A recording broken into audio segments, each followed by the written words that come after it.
Alexa, are you ready to get drawn into this beautiful, just moving painting? Absolutely. Kind of what it is. I mean, this is Child of Light. We're playing Child of Light. We should start out. I find it's good in these videos to just like say the name of the game that you're playing up front. Look at that beautiful. Is that a griffin? Yep, that's a griffin. I didn't even put that together at first. You know, that means I get royalties from every sale of this game, so maybe I shouldn't be talking about it. It is a new role-playing game that is based in the UbiArt framework, which, if it looks familiar, it's because it looks a lot like the recent Rayman games.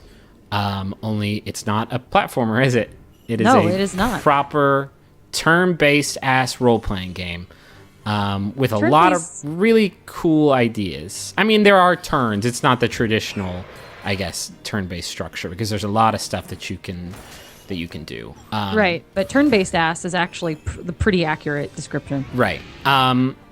So it's kind of reminiscent. What is the? It's reminiscent of Grandia, right?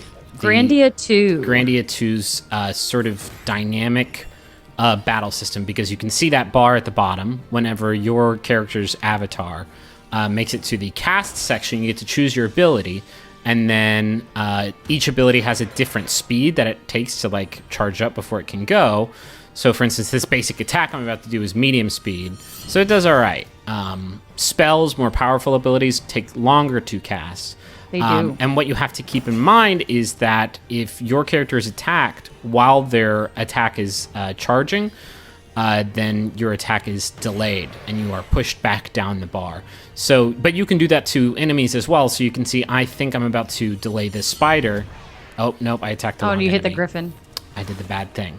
I get in a lot of fights in this video, so eventually I will show. But my gesture was actually about to act and got interrupted. So it adds like a really cool element to it in that it's not just about like, you know, staying alive and buffing yourself and debuffing the enemy and then using your most powerful attacks when they're the most vulnerable, which is, you know, traditional role-playing game turn-based combat stuff. There's like this timing element to it. And you can see I can use Igniculus, which is that little blue buddy. Whenever I put that over, it is really cute.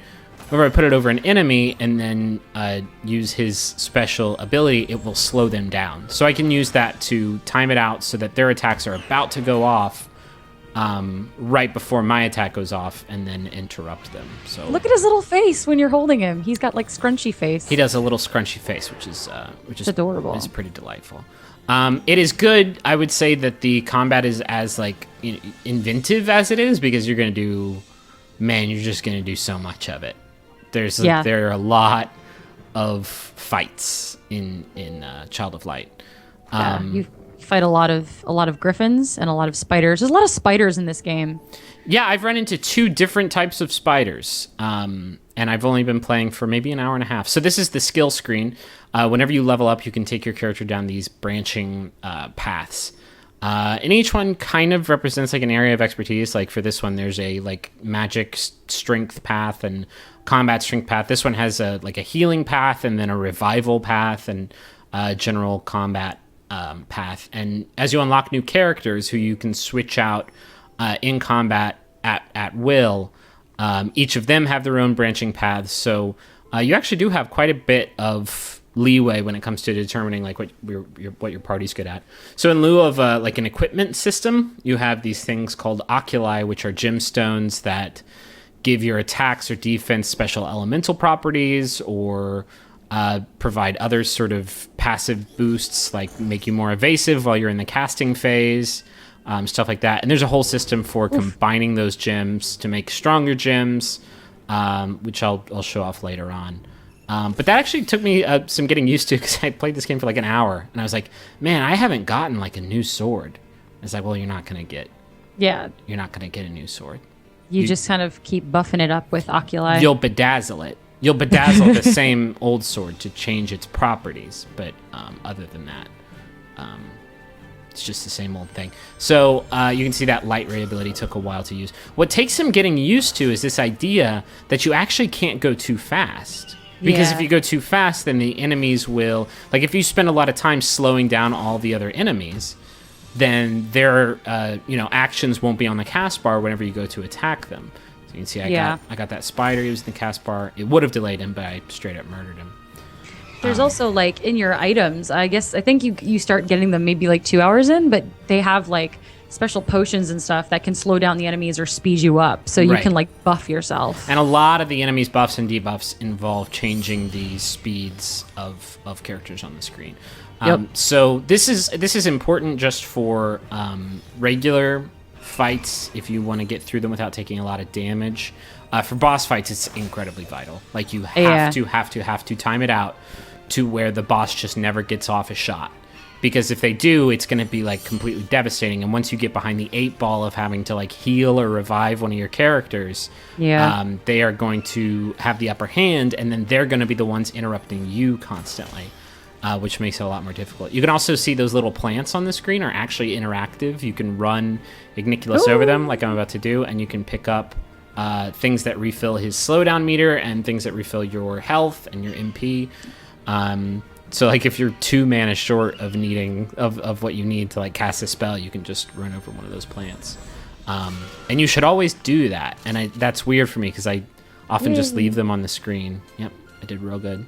No, you can do co-op with this game too. You can have someone independently controlling Igniculus. Yeah, it's that idea of like asymmetrical like helper buddy co-op, which the sort of like knack co-op idea. Not that knack invented that by any means. It's more like a Mario Galaxy, I would say, where you just have this little cursor you can do to boost things with. So this is the not going to show it there.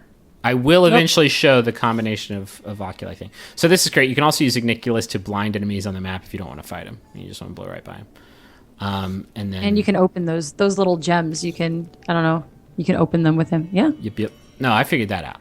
Come on. Adorable. It's not my first video game rodeo. Those little balls that come out of the plants, you have to run Igniculus over them in order, and that's how you get like those health and MP restoring bubbles. And that's a weird like remnant of Rayman, because that's like how the points in Rayman work. It's I don't know, it's just strange. There's no Rayman references other than the fact that it uses the same game engine, except for this one very, very clear Rayman reference in how those plants work. I kind of like it because otherwise, like if you got HP and MP from every single one of them, then that sort of takes away from, I don't know, it sort of adds like a little more, not strategy, but like something else to do that's like a little bit of a challenge. Yeah, otherwise it'd be too easy. Sure, it's not like just like between fights as you move from point A to point B, you just refill everything automatically. Oh my god, I'm going to do it. Okay, yeah, so you can see you can blend. If I blend, for instance, a red, green, and blue one together, I could make a white gem. Or you can combine 3 of the same color and make a bigger, stronger version of the gem. So like now that character's attacks, do extra lightning damage. You have to keep in mind elemental properties. You have to keep in mind a lot of stuff. And you actually have to swap that out because sometimes you'll reach an area where there are an abundance of enemies that are resistant to lightning. So you definitely don't want any of those oculi going. But yeah, otherwise it's interesting how much they've adapted sort of that JRPG structure, which was their initial intent when they first started talking about what they were going to do with the UbiArt framework. They said, we want to see if we can make a JRPG using these tools that we have exclusively used for platformers. So I don't know, it's fascinating to see like it almost seems like a chopped and screwed Rayman that is now like a very, very traditional, I guess, CRPG, a Canadian RPG. Is that a thing? Oh, I don't know what that the qualifying. CRPG. I don't know. But it's maybe I've been enjoying it. It's what's weird is that you can fly, and you can fly without restraint. You can fly everywhere, and you even have like a special super speed dash button that you can use while you're flying. Yep. So I feel like I'm almost like missing a lot of this beautiful artwork because I'm just like zooming around looking for treasure chests, and that's like all that I'm doing. You could walk around, but I feel like the way that they structured it, like they wanted to be able to have you go up and down and like trying to figure out those jumps. Like in Rayman, you can make those jumps, but like here you don't have to worry about it. Like you can go anywhere because you can fly super wicked fast. And it's also it also feels a little overwhelming because you get this ability about an hour into the game, and then you realize that you need to go back and use this new power of flight to go back over like these expansive areas that you've already covered on foot, and just like pour over them looking for, you know, whatever treasure you may have missed. So like, I don't know, it's like you're thrown into this giant ocean of options when you get the flight ability, and it is like a little bit like the exploration that's afforded to you is a bit overwhelming. But I mean, it's real pretty to look at.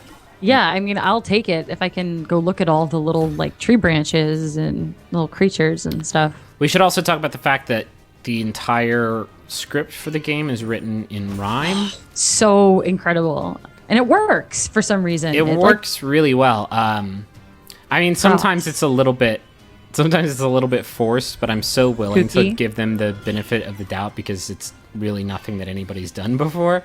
Yeah. And then they do fun stuff with it, like that jester character is the first like extra party member that you get, and she is incapable of rhyming, and so you have to correct everything she says so that it fits in with this like forced writing style. It's really, really cute, really clever. You also mentioned that it's not as like super long as JRPGs traditionally are. No, it's not super long. I did all of the side quests and got all the stuff because I'm obsessed with that stuff. And it was about 15 hours from when I started to credits rolling for me. Which is like pretty paltry in JRPG terms. I mean, don't get for me, that's I am more than happy to be done with a game after 15 hours and you know get on with my life and like go to the bank and buy groceries and stuff like that. But yeah, no, 15 hours is still pretty meaty. I mean, like the last JRPG I played before this was Lightning Returns, and I put like 35 hours into that ridiculous game. Yeah. So 15 hours for me, getting like I thought it was a very well-rounded JRPG experience in that, you know, I thought the story and the characters were really interesting and like the combat was really solid. And for 15 hours, it's a pretty decent little package. There's a good package. There's also some really neat environmental puzzles. Like, I mean, this is a pretty broad thing. These are confessions. I don't really know what these are yet. They're little letters that you pick up, Bart's Nightmare style. Those sort of give a little bit of insight into the story. I got all of them. Again, I'm obsessed. Yeah, so they sort of give more background on Aurora's world in Austria and a little bit more on Lemuria. Like it's sort of like backstory. Like have you been to Austria? Is this what it's actually like? Are there hovering tweens? No, I've never been to Austria. I imagine that there isn't much hovering going on over there, though. I imagine they have more important things to do.